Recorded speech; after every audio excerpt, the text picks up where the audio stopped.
Halo, perkenalkan nama saya Yayan Agustian dari kelas 4 ED dengan NPM 0622 3032 06. Di sini saya akan menjelaskan materi tentang CPR yang akan saya jelaskan pada slide berikutnya. CPR, Cardiopulmonary Resuscitation atau RJP, resusitasi jantung dan paru. Apa itu CPR atau RJP? CPR atau Cardiopulmonary Resuscitation adalah tindakan pertolongan pertama pada orang yang mengalami henti napas dan detak jantung karena sebab-sebab tertentu. CPR bertujuan untuk membuka kembali jalan napas yang menyempit atau tertutup sama sekali.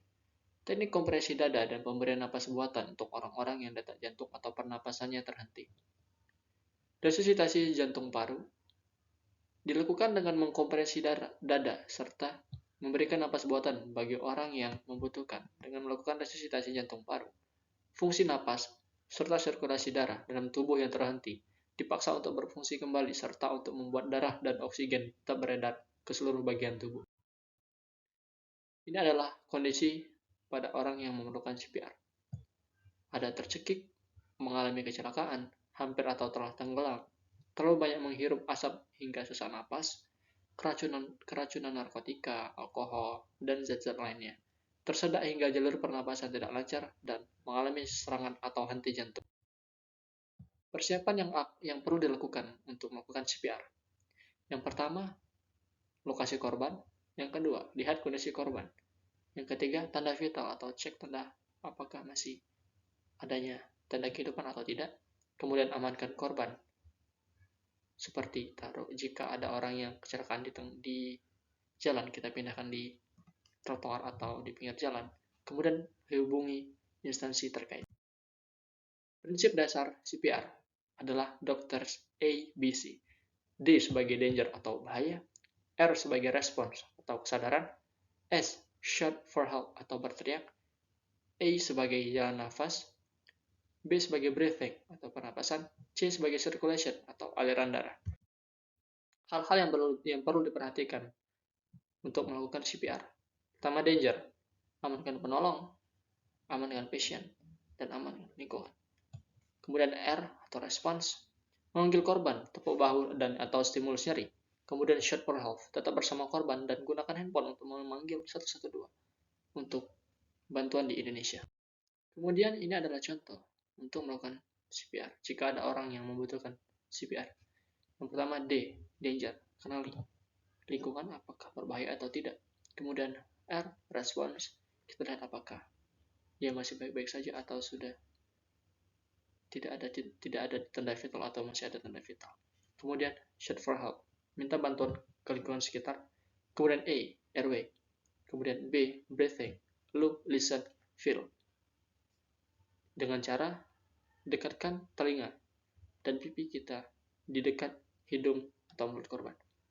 Kemudian panggil instansi terkait, yaitu 112 untuk di Indonesia, kemudian circulation. Adapun teknik RJP, C, compression atau kompresi dada. Berikan penekanan pada dada sebanyak 30 kali dan penekanan dengan kedalaman 5-6 cm. Lokasi penekanan berada pada pertengahan dada, yaitu di bawah tulang sternum. A atau airway sebagai jalan nafas. Letakkan satu tangan di dahi korban dan tengadahkan kepala korban. Kemudian letakkan ujung jari di bawah dagu korban. Kemudian angkat dagunya. Posisi ini akan mempertahankan jalan napas tetap terbuka. Kemudian B, breathing atau bantuan napas. Berikan bantuan napas sebanyak 2 kali. Setiap tiupan dilakukan selama 1 detik dan terlihat dada terangkat. Kemudian defibrillation atau defibrilasi untuk defibrillation. Merupakan alat yang menghantarkan listrik untuk memulai kembali denyut jantung yang disebut automatic external defibrillator atau AED. Alat ini sangat membantu, akan tetapi jika tidak ada AED, tetap lakukan CPR sampai bantuan medis datang. Kemudian ada keterlambatan RJP. Jika otak dan jantung tidak menerima O2 atau oksigen, maka kita akan mati. Keterlambatan pada 1 menit kemungkinan berhasil masih sangat besar, yaitu 98 dari 100. Jika mengalami keterlambatan 3 menit, maka kemungkinan berhasil hanya tinggal setengah atau 50 dari 100.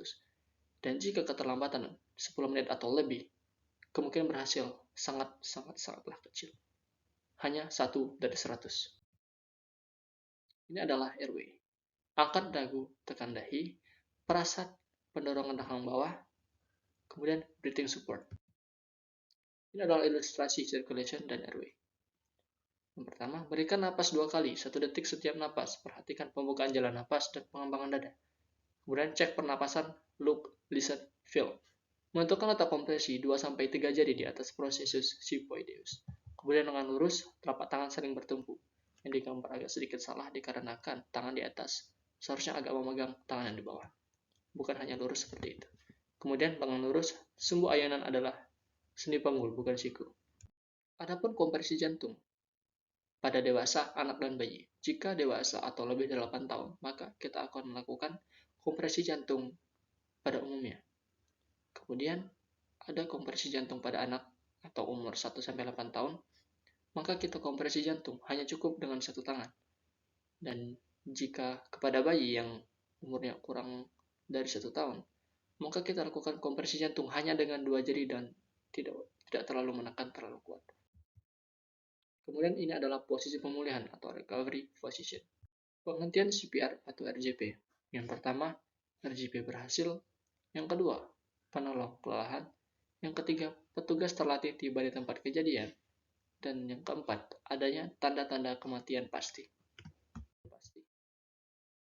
Dan berikut adalah komplikasi RJP. Ada patah tulang iga, ada distensi abdomen, ada hemotoraks, ada luka pada hati, dan pneumotoraks. Sekian penjelasan CPR dari saya ucapkan terima kasih.